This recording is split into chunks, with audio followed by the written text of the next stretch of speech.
In its campaign to boost tax collection, the Bureau of Internal Revenue released ads, and one of them was addressing the supposed underpayment of doctors' taxes. Under the new leadership, let's see how the Philippine Medical Association plans to address this. We have in the studio this morning Dr. Minerva Calimag. She's the new president of the PMA. Good morning, Doctora, and congratulations on being the new PMA president. President-elect. President-elect, Okay. yes. Now, ma'am, I read about the PMA, and the vision, the main vision really is to professionalize the doctors and to ensure that their rights and privileges are accorded to them. Now, with that, what projects does the PMA have, or what do, as the new president-elect of the PMA, what do you plan to interject or to the changes which you'd like to make in the PMA? Okay. Basically, the Philippine Medical Association is the organization of all physicians.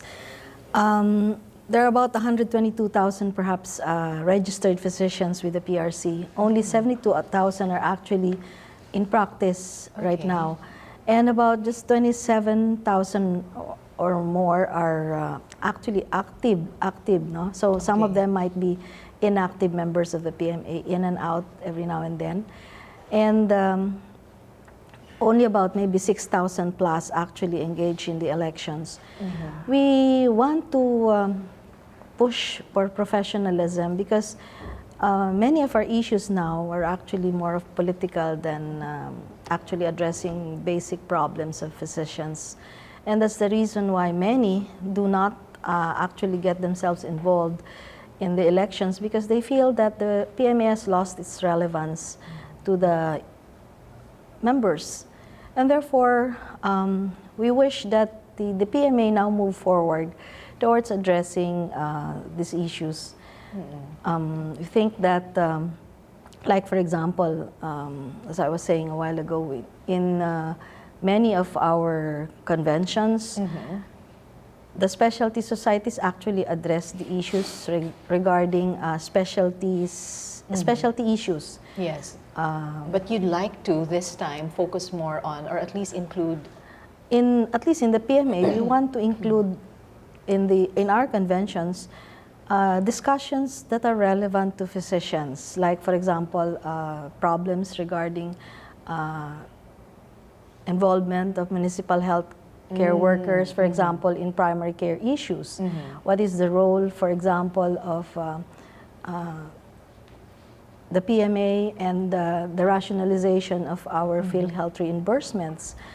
How do we teach people to become more, shall we say, good citizens of our country? Okay. And that is in terms of course, paying our taxes on time. Which I understand you met with Commissioner Kim Henares yesterday of the BIR.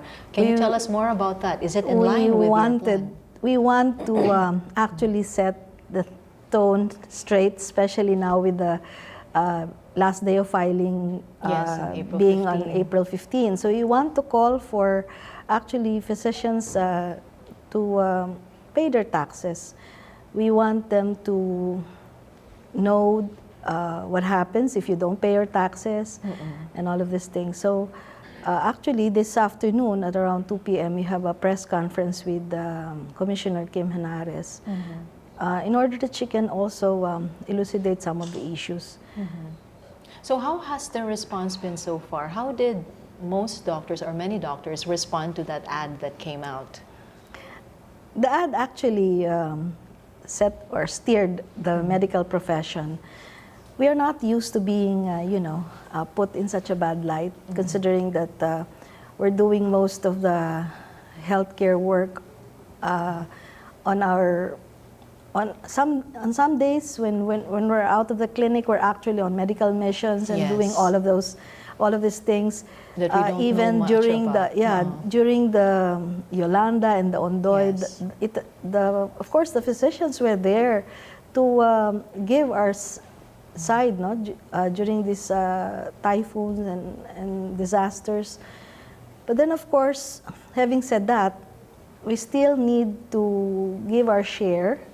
So how do you intend to encourage those who may not be they don't know, they have to like improve on their tax remittance. Okay, so the intention is, we actually spoke about it yesterday, perhaps have a part in our website where we can actually remind all the doctors about all their what do you call this, duties to regulatory agencies, everything like payment of taxes and all of PhilHealth and SSS and all of these things, and pag-ibig, you know.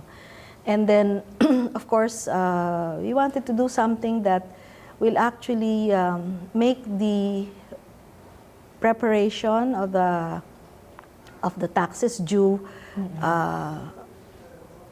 shall we say, minimize the human interface. So it's all in the works, but we hope that we will be able to implement this so that our members will be able to do it. How else do you think can the PMA help in improving, for example, the image now of the doctors, if there is something that needs to be improved? I guess siguro yung mga ano niyo ma'am, yung mga you mentioned about medical missions. At least it's something that we can know more of. Like you, I know you do a lot of medical missions. This time, perhaps we would like to limit the press releases up to the time they are already, things are already being done. So, well, I think generally doing what we used to do really, and maybe putting emphasis on these things can help improve the image. Less of the political bickerings. Yeah, and more on the work. And yes, more on the work. objectives. We would like to make advocacies drive the changes at the PMA. So maybe do a strategic planning instead of just a leadership training, because with the strategic plan we can set the goals and the directions, so that everybody march forward together. You know, and you know, being more transparent. Build trust relationships with everybody around us, all the people that we work with, patients as well. Push for improving our relationships with our patients.